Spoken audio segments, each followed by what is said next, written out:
Hi everyone. So, muscle force development is basically related to how motor units are recruited and what types of muscle fibers are being used. A motor unit is just a motor neuron and the muscle fibers it controls, and the body follows something called the size principle.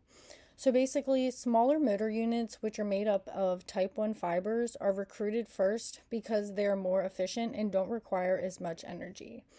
Then, as more force is needed, larger motor units with type 2 fibers get recruited to help produce more power. So, it's not like everything turns on at once, it kind of builds up depending on how intense the activity is.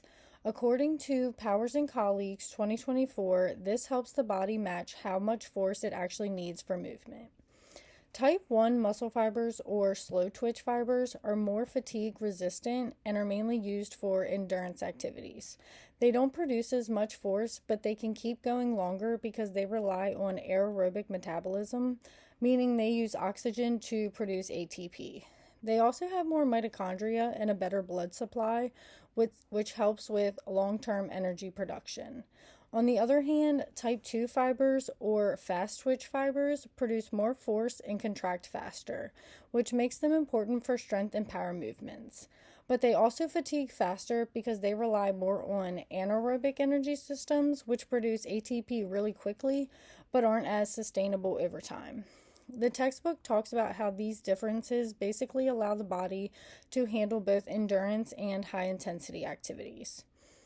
The three energy systems, ATP, PC, anaerobic glycolysis, and aerobic metabolism, all kind of work together depending on how intense the activity is and how fast energy is needed. The ATP PC system gives immediate energy for really short, high intensity movements like heavy lifting, but it only lasts a few seconds. Then anaerobic glycolysis takes over for slightly longer, high intensity efforts, and that's usually when you start to feel the burning sensation in your muscles.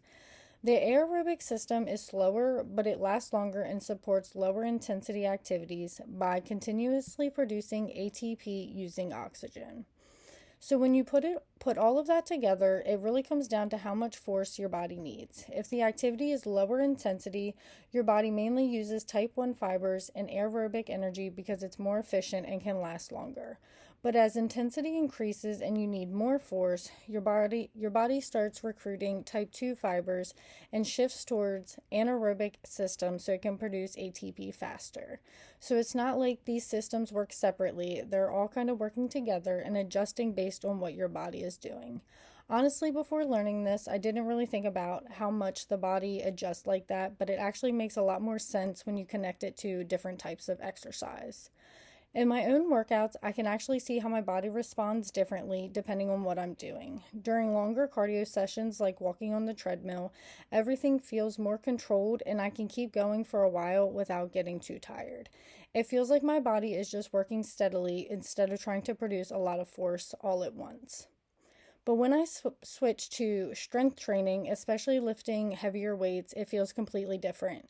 I can tell I'm putting in way more effort in a shorter amount of time and I get tired a lot faster, especially during lower rep, higher weight sets. I also have to take breaks between sets to recover, which I don't really need as much during cardio. And then during higher rep sets or circuit workouts, I really start to feel that burning sensation in my muscles, and that's when I can tell my body is working harder to keep up. So, overall, my workouts are kind of a mix depending on what I'm focusing on. If I'm doing endurance, it feels steady and controlled, but if I'm focusing on strength or intensity, I can really feel how much more effort and recovery my body needs. And that honestly helped me understand how the body adjusts based on the demands of the activity. So, overall, I use a combination of both types of muscle fibers and energy systems, but I'd say most of my workouts rely more on higher intensity strength training. Because of that, I'm probably using more type 2 motor units and anaerobic energy systems most of the time. I still use type 1 fibers and the aerobic system during cardio or longer sessions, but overall, my workouts lean more toward strength and power. Thanks for listening.